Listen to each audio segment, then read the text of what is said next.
அப்போது இந்த மாதிரி நிறைய கடினமான சூழ்நிலைகள்லாம் வெளியில் வந்தேன். பட் அவர் எனக்கு கூட துணை இருந்தார். நேற்று பார்த்தீங்கன்னா கும்பாபிஷேகம் நடக்கும்போது மேலே வந்து கருடன் பறக்குது. அப்போது என் கூட ஆரம்பத்த காலத்துலேருந்து துணை இருந்திருக்காரு, எனக்கே தெரியல. எனக்குள்ளே இருந்திருக்காரு, எனக்கும் தெரியல. என்னை சுற்றி இருந்திருக்காரு, எனக்கு தெரியல. இருந்துக்கிட்டே தான் இருக்கார், இன்னும் இருக்கிறாரு, இன்னும் இருப்பாருங்க. ஸோ இந்த மாதிரி அவரை அவரை வந்து கண்டுபிடிச்சி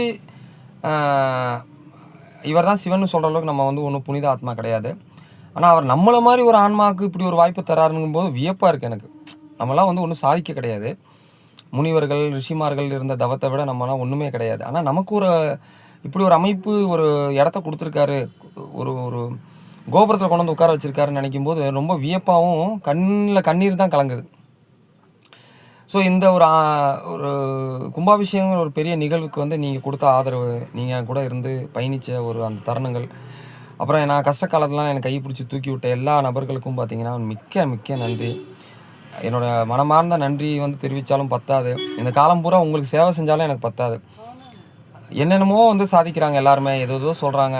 என்னென்னமோ பண்ணிக்கிட்டேன், அதை செஞ்சுட்டேன், நிலாவுக்கு போயிட்டேன், ஆல் ஓவர் வேர்ல்டு வந்து ஃபேமஸ் ஆகிட்டேன், நான் பெரிய லெவலில் பிக் ஷாட் ஆகிட்டேன், நிறைய டர்ன் ஓவர் பண்ணிட்டேன், இத்தனை வண்டி வச்சுருக்கேன், இந்த மாதிரி இத்தனை பங்களா கட்டியிருக்கேன், இத்தனை செங்கல் உடைச்சிருக்கேன், இப்படி நான் இதில் வந்து அங்கே போய் இந்த ப்ரைஸ் வாங்கினேன், இந்த போய் இந்த ப்ரைஸ் வாங்கினேன், என்னென்னமோ சொல்கிறாங்க. ஆனால் சிவத்தொண்டில் இருக்கிற ஒரு பேரானந்தத்தை நான் உணர்ந்து சொல்கிறேன். நீங்கள் இதில் கிடைச்ச ஒரு பேரானந்தம் கண்டிப்பாக உங்களுக்கு எதுலேயுமே கிடைக்காது.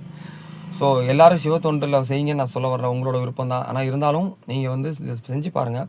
உங்களோட ஆத்மானது, அதாவது மனித பிறப்பு எடுத்ததுக்கான நோக்கத்தை வந்து நீங்கள் இதில் உணரலாம். மனிதன் எதுக்கு பிறப்பு எடுத்தோம், மனிதனால் என்ன ஆக போகுது, மனிதன் எதுக்காக நம்ம வந்து மனிதனாக பிறந்திருக்கோம் அப்படிங்கிறத கண்டிப்பாக உணரலாம். ஏன்னா இவர் தான் அடைக்கலம், சரிங்களா? ஆதியும் இவரே அந்தமும் இவரே. அப்போது இவர் வந்து எந்த ஒரு பேதபாவம் இல்லாமல் எல்லாருக்குமே வந்து உதவி செய்கிறார். அதிலே நம்மளை மாதிரி ரொம்ப கஷ்டப்படுற ஆன்மாக்கெலாம் இவர் உதவி செய்கிறதுக்கு காத்துட்ருக்காரு கதவுக்கு பின்னாடி நின்று. நம்ம தான் கதவை திறக்கிறதில்ல, இவரை புரிஞ்சிக்கல, சரிங்களா? இப்போது இந்த மாதிரி ஒரு தெய்வம் வந்து நமக்கு கிடச்சிருக்கும் போது ரொம்ப சந்தோஷம். அதாவது இதுக்கு ரொம்ப வந்து எத்தனையோ 7 கடல் மணல் கலவாக வந்து புண்ணியங்கள் பண்ணால் மட்டும்தான், பிறப்பெடுத்து புண்ணியம் பண்ணால் தான் இவரை அடைய முடியும்னு சொல்கிறாங்க. அப்போ இவரை வந்து நம்ம அடைஞ்சிருக்கோம் அப்படின்னா, இவர் நமக்கு அந்த இடத்த கொடுத்துருக்காரு அப்படின்னா, நமக்கு வந்து என்ன ஒரு தவம் நம்ம பண்ணியிருப்போம் அப்படின்றத யோசிக்கணும். ஸோ கும்பாபிஷேகம் கோயில் அப்படின்னா வெறும் நிகழ்ச்சி, பாட்டு, அன்னதானம்,